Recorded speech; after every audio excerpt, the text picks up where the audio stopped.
I'm going to start. My name is Valerie Wolf. In listening to the testimony today, it all sounds really familiar.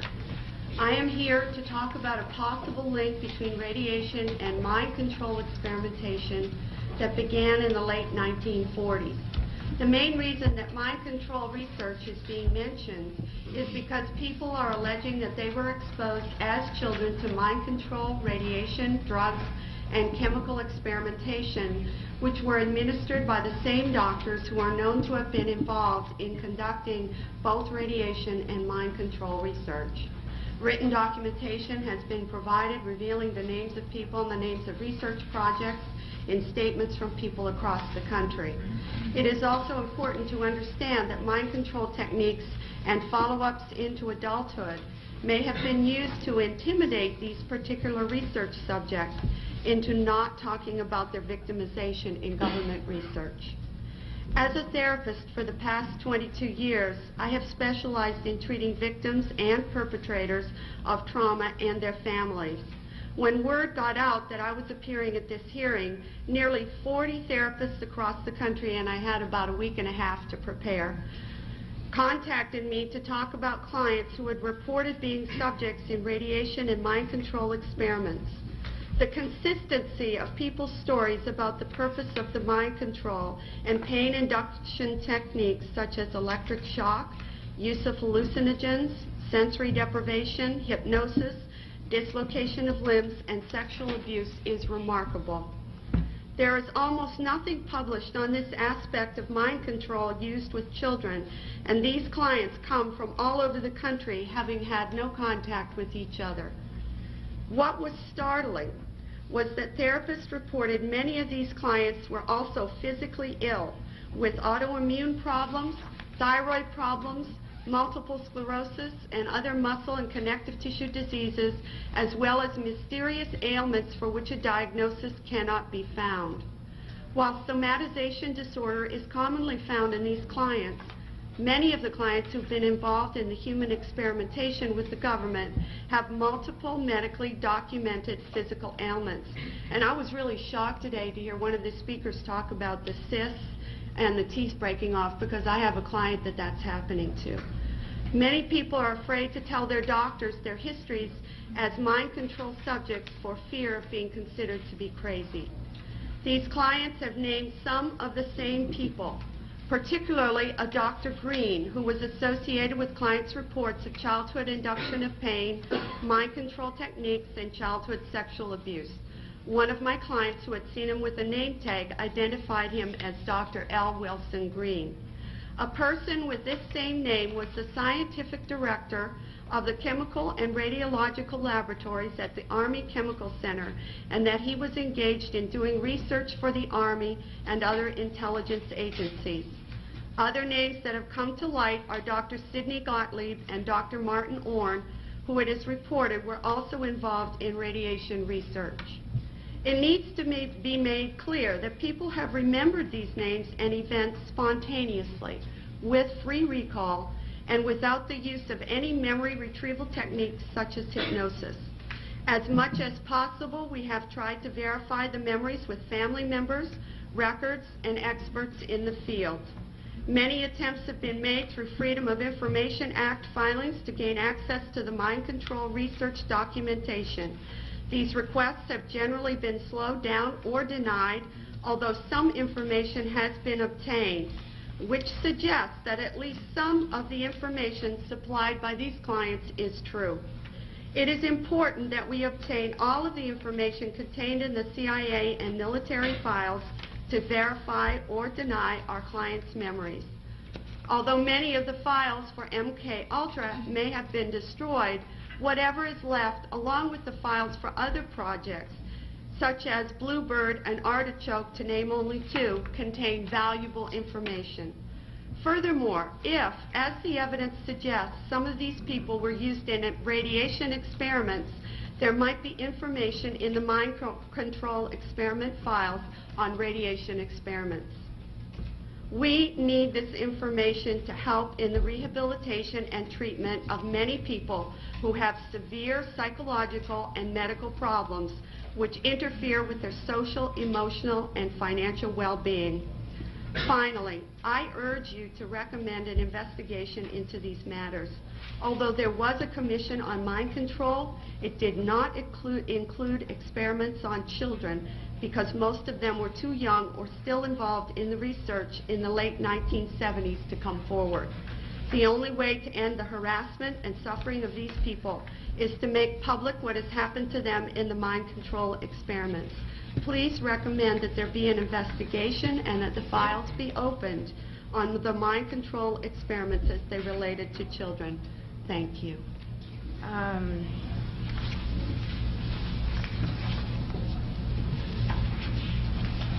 I'm Christy Nicola, born July of 1962, rendering me 32 years of age. I was a subject in radiation as well as mind control and drug experiments performed by a man I knew as Dr. Green.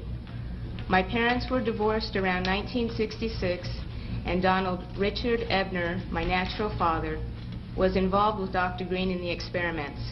I was a subject from 1966 to 1976. Dr. Green performed radiation experiments on me in 1970, focusing on my neck, throat, and chest, 1972 focusing on my chest, and my uterus in 1975. Each time I became dizzy, nauseous, and threw up. All these experiments were performed on me in conjunction with mind control techniques and drugs in Tucson, Arizona. Dr. Green was using me mostly as a mind control subject from 1966 to 1973. His objective was to gain control of my mind and train me to be a spy assassin. The first significant memory took place at Kansas City University in 1966. Don Ebner took me there by plane when my mom was out of town. I was in what looked like a laboratory, and there seemed to be other children. I was strapped down, naked, spread eagle, on a table, on my back. Dr. Green had electrodes on my body, including my head. He used what looked like an overhead projector and repeatedly said he was burning different images into my brain while a red light flashed aimed at my forehead. In between each sequence, he used electric shock on my body and told me to go deeper and deeper, while repeating each image would go deeper into my brain, and I would do whatever he told me to do. I felt drugged because he had given me a shot before he started the procedure. When it was over, he gave me another shot. The next thing I remember, I was with my grandparents again in Tucson, Arizona. I was 4 years old. You can see from this experiment that Dr. Green used trauma, drugs, post-hypnotic suggestion, and more trauma in an effort to gain total control of my mind. He used me in radiation experiments both for the purposes of determining the effects of radiation on various parts of my body and to terrorize me as an additional trauma in the mind control experiments. The rest of the experiments took place in Tucson, Arizona, out in the desert. I was taught how to pick locks, be secretive, use my photographic memory, and a technique to withhold information by repeating numbers to myself. Dr. Green moved on to wanting me to kill dolls that looked like real children. I stabbed a doll with a spear once after being severely traumatized, but the next time I refused. He used many pain induction techniques, but as I got older, I resisted more and more. He often tied me down in a cage, which was near his office. Between 1972 and 1976, he and his assistants were sometimes careless and left the cage unlocked. Whenever physically possible, I snuck into his office and found files with reports and memos addressed to CIA and military personnel. Included in these files were project, subproject, subject, and experiment names with some code numbers for radiation and mind control experiments, which I have submitted in your written documentation. I was caught twice, and Dr. Green ruthlessly used electric shock, drugs, spun me on a table, put shots in my stomach and my back, dislocated my joints, and hypnotic techniques to make me feel crazy and suicidal. Because of my rebellion and growing lack of cooperation, they gave up on me as a spy assassin. Consequently, the last 2 years, 1974 to 1976, Dr. Green used various mind control techniques to reverse the spy assassin messages to self-destruct and death messages. His purpose? He wanted me dead, and I struggled to stay alive all of my adult life. I believe it is by the grace of God that I am still alive. These horrible experiments have profoundly affected my life. I developed multiple personality disorder because Dr. Green's goal was to split my mind into as many parts as possible so he could control me totally. He failed, but I've had to endure years of constant physical, mental, and emotional pain, even to this day. I've been in therapy consistently for 12 years, and it wasn't until I found my current therapist 2.5 years ago who had knowledge of the mind control experiments that I've finally been able to make real progress and begin to heal. In closing, I ask that you keep in mind that the memories I've described are but a glimpse of the countless others that took place over the 10 years between 1966 and 1976. That they weren't just radiation, but mind control and drug experiments as well. I have included more detailed information of what I remember in your written documentation. Please help us by recommending an investigation and making the information available so that therapists and other mental health professionals can help more people like myself. I know I can get better. I am getting better. And I know others can too, with the proper help. Please help us in an effort to prevent these heinous acts from continuing in the future. Thank you very much.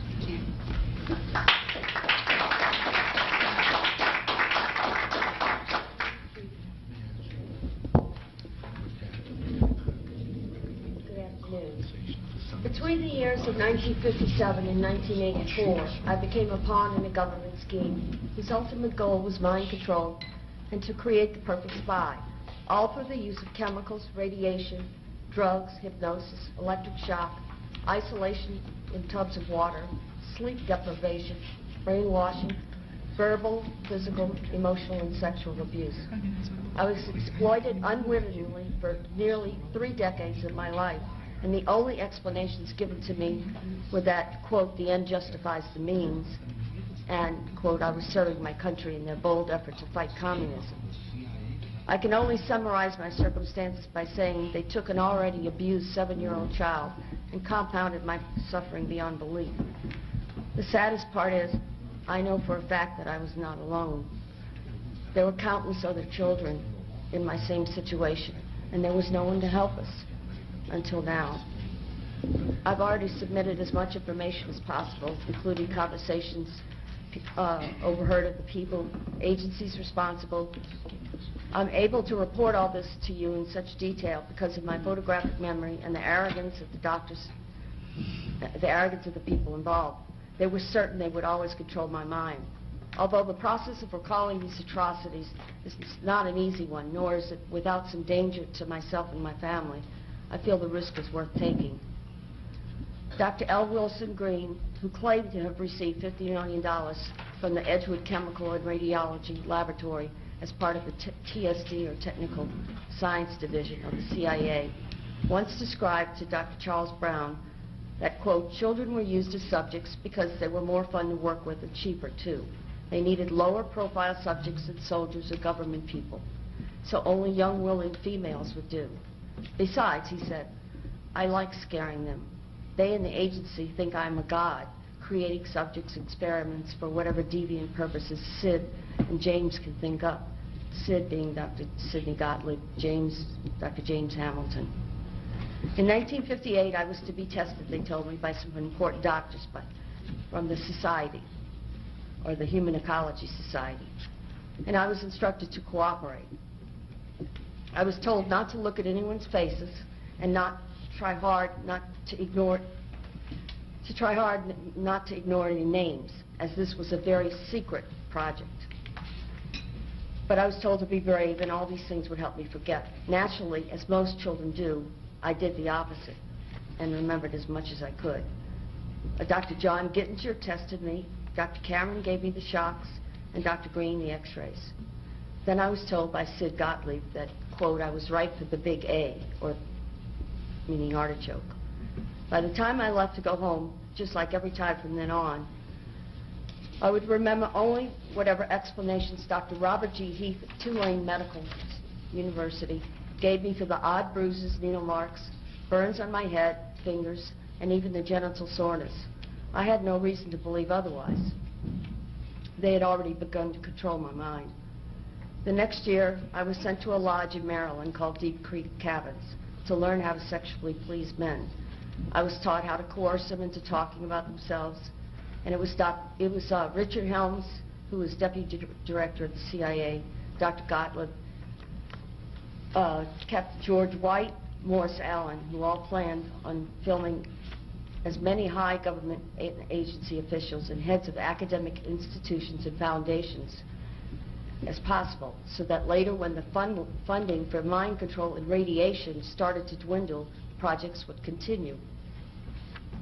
I was used to entrap many unwitting men, including themselves, all with the use of a hidden camera. I was only 9 years old when this sexual humiliation began.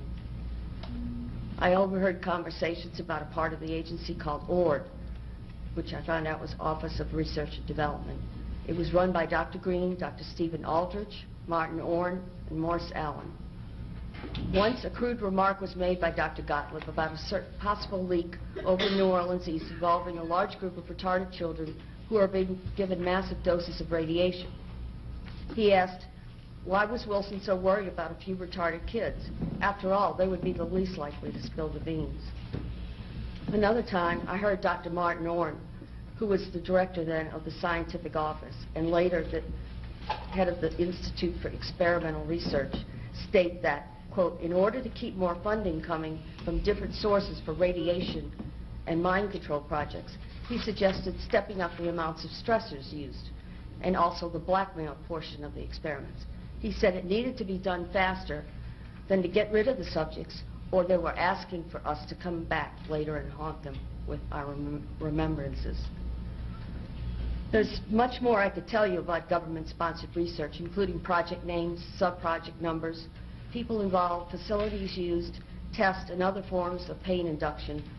But I think I've given more than enough information to recommend further investigation of all the mind control projects, especially as they involve so much use of the radiation. I would love nothing more than to say that I dreamed all this up and need just to forget it. But that would be a tragic mistake. It would also be a lie. All these atrocities did occur to me and to countless other children, and all under the guise of defending our country. It is because of the cumulative effects of exposure to radiation, chemicals, drugs, pain, and subsequent mental and physical distress that I've been robbed of the ability to work and even to bear any children of my own. It is blatantly obvious that none of this was needed, nor should it ever have been allowed to take place at all. And the only means we have to seek out the awful truth and bring it to light is by opening whatever files remain on all the projects and through another presidential commission on mind control. I believe that every citizen of this nation has the right to know just what is fact and what is fiction. It is our greatest protection against the possibility of this ever happening again. In conclusion, I can offer you no more than what I've given you today, the truth. And I thank you for your time.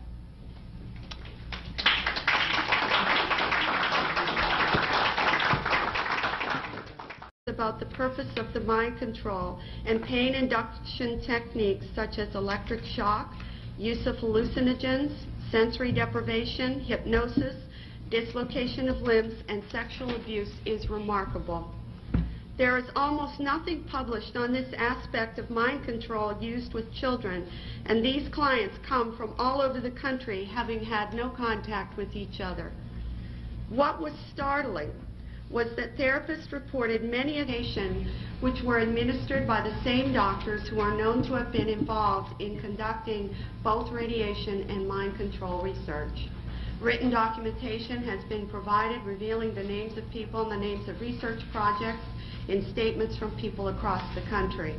It is also important to understand that mind control techniques and follow-ups into adulthood may have been used to intimidate these particular research subjects into not talking about their victimization in government research. As a therapist for the past 22 years, I have specialized in treating victims and perpetrators of trauma and their families. When word got out that I was appearing at this hearing, nearly 40 therapists across the country, and I had about a week and a half to prepare, contacted me to talk about clients who had reported being subjects in radiation and mind control experiments. The consistency of people's stories, these clients were also physically ill with autoimmune problems, thyroid problems, multiple sclerosis, and other muscle and connective tissue diseases, as well as mysterious ailments for which a diagnosis cannot be found. While somatization disorder is commonly found in these clients, many of the clients who've been involved in the human experimentation with the government have multiple medically documented physical ailments. And I'm going to start. My name is Valerie Wolf. In listening to the testimony today, it all sounds really familiar. I am here to talk about a possible link between radiation and mind control experimentation that began in the late 1940s. The main reason that mind control research is being mentioned is because people are alleging that they were exposed as children to mind control, radiation, drugs, and chemical experimentation.